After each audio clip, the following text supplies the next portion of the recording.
প্রত্যেকটা মানুষের কাছে জীবনের সংজ্ঞা আলাদা, সাথে ভালোবাসার সংজ্ঞা, আবেগের সংজ্ঞা এবং সুখ দুঃখের সংজ্ঞাও আলাদা। এই ডেফিনেশনগুলো কাউকে বলে বোঝানো মুশকিল। দিনের 24 ঘন্টার মধ্যে 1টা মিনিট ভালো কাটলেই আমরা ওই মিনিটটাকে মনে করে বাকি 23 ঘন্টা 59 মিনিট ভালো থাকি। বছরে 365 দিনের মধ্যে 1টা দিন ভালো কাটলে বাকি 364 দিন ওই দিনটাকে মনে করে আগলে রাখি, ওই দিনটাকে মনে করি ভালোও থাকি।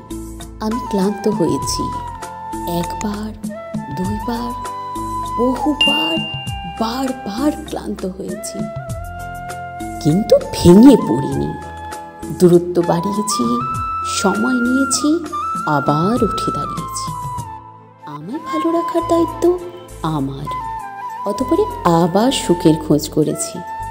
আমার কাছে সুখ মানে একটা মুহূর্ত, যে মুহূর্তটা আমায় ভালো রাখে, যেটা মনে করি আমি হাসি, ভালো থাকি।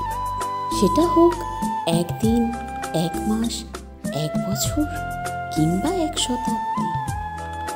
হ্যাঁ, যদি 1 শতাব্দী পরেও ওই একটা মুহূর্ত মনে করে আমার মন ভালো হয়ে যায়, তাহলে ওই মুহূর্তই আমার কাছে সুখ। ওই মুহূর্ত আমার কাছে ভীষণ দামি। দুঃখ ভীষণ ভালোবাসি, কারণ ওই দুঃখগুলো না থাকলে আমি সুখই চিনতাম না।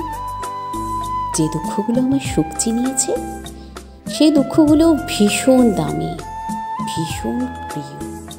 কোনো ডেফিনেশন ছাড়াই ভালোবাসি, অনেক ভালোবাসি।